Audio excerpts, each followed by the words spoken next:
timelines are all disjointed, important characters are completely lacking in depth, and why do we have no trace of a solid magic system? These are a few of the critiques people have made over the years about the Narnia books. And was Tolkien right? Are the Narnia books really that bad? And despite their flaws, can they still be enjoyed today? Hey everyone, Sarah Kwan here, ready to dive into today's topic. Please like, comment, and subscribe. Last week and the week before, I discussed whether C.S. Lewis was racist or sexist, respectively. And these are two key points that people have taken issue with the Narnia books over the years. And because of that, I won't be talking about these subjects today. Rather, today I am going to talk more about actual plot holes and critiques of the structure, the outline, if there was one, and more technical aspects of the Narnia books, and whether it has any real cohesiveness and structure as a fantasy series. To start off, in this corner, we have a dear friend and fellow literary giant, J.R.R. Tolkien, and in the other corner we have C.S. Lewis, old Jack. Now everyone knows that Tolkien and Lewis were friends and colleagues at Oxford. Tolkien greatly influenced Lewis on his spirituality and helped bring him back to Christianity. And while I'm sure he was very pleased with himself on that front, it is also a known fact that J.R.R. Tolkien hated the Narnia books. He stated in some of his letters with David Kolb and others that he thought the mishmash of different legends and worlds coming together was a mess.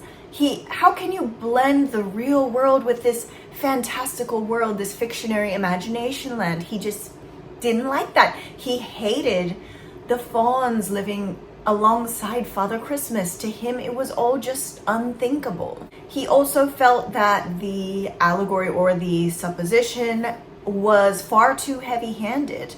And this is one point that I can, somewhat agree with, especially in the last battle. Lewis really just pushes this idea, saying, see, Aslan is Jesus. See, do you get it? Do you get it? Yeah, we get it, okay?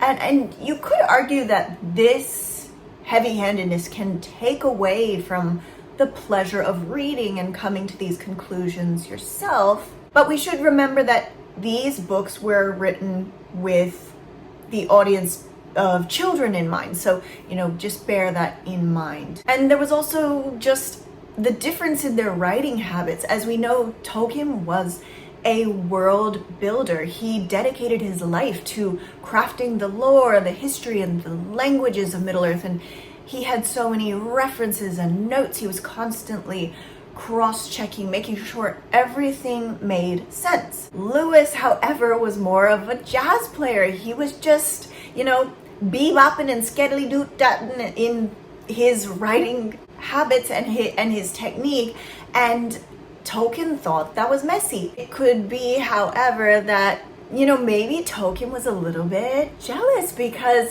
Lewis was able to approach fiction with this cavalier attitude, and thereby he was able to meet his deadlines and get things published a lot quicker. Whereas, Tolkien, as we know, left a lot of work unpublished because he thought it wasn't perfect enough. And after his death, of course, we got many things posthumously published. And to be fair, I think that Tolkien is right on some fronts.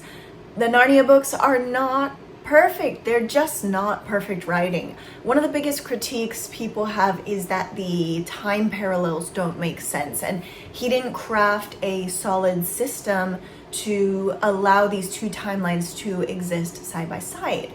And he kind of just waves that away with a quick, oh yes, you never know how much time will pass when you're in Narnia. And high fantasy readers have become accustomed to being served a system that they can rely on to make things make sense. And you don't get that with the Narnia books. Lewis did not care to do that. We also have this thing where, in each book we focus on different characters, and then those characters disappear, never to be heard from again. We don't know what Caspian's life was like after marrying Ramandu's daughter, who doesn't even get a name in the series. And heck, we don't even know what it means when it says that she's a star from the heavens. What does that mean? Tell us, that sounds really cool. Why don't you flesh that out? He just doesn't. And we don't know the story of Koryakin, I don't know how to say his name, the wizard on the island with the Duffers. We get this tiny little snippet of a backstory that, he did some great misdeed and now he is thereby punished by having to live on this island and look after these dopey little creatures. What was the misdeed? What sort of wizard is he? Please tell us. No, you don't get any of that information. There are so many gaps in the lore that I think people want answers to, but we just don't get them. And there's also this fact that many of the main characters have very little development, and actually this is one of the issues that I take with the series. Peter, he's perfect, never does anything wrong. Sure, he doubts Lucy one time, learns his lesson, but other than that, he is just the exemplary older brother. And same with Lucy, she's perfect, everything she does is perfect.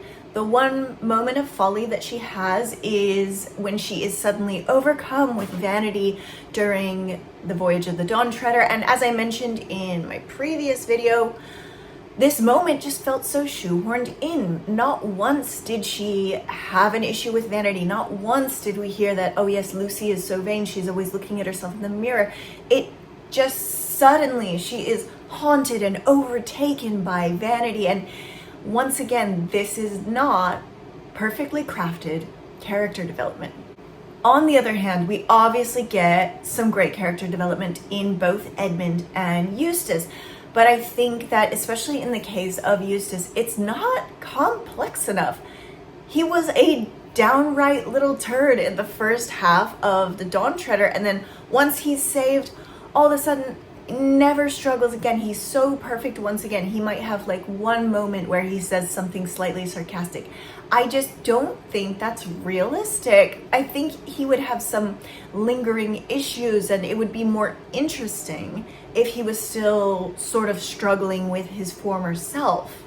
But what can we say? At the end of the day, as I already mentioned, these are children's books and we can't expect them to have the same level of detail as the Lord of the Rings trilogy.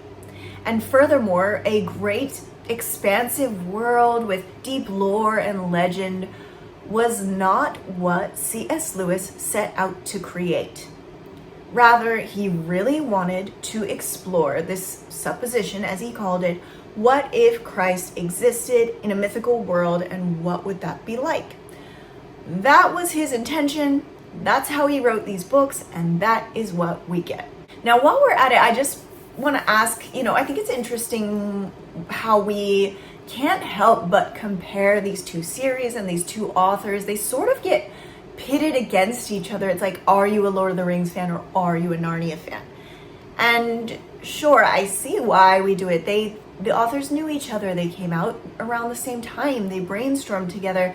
There are even some similar ideas in the novels. But they are two completely different authors who wrote two completely different tales. And, if we're going to go there, I would say, yes, I do think Tolkien is the more thorough author. His writing is better, at least when it comes to these fantasy series. It's deeper and all that, but it doesn't mean that we need to dismiss Lewis altogether. Think of it like this. You've got a friend who is always late. It really annoys you. Every time you make plans, they show up late. But you know that and you expect that they're going to be late. And when they do show up, you have so much fun together that you just forget about the fact that they were late. Some books and some authors can be like that. You can accept the flaws that come with them if you want to appreciate the positive parts, the good parts of the novel that you like. And honestly, for me, there are some true gems in the Narnia books. Puddleglum is one of my favorite fictional characters I've ever read. I was literally laughing out loud reading him. And there are these moments of beautiful wisdom that I really think that you don't have to be a devoted Christian to appreciate. And that's what it comes down to. Are the good bits worth the not so good bits?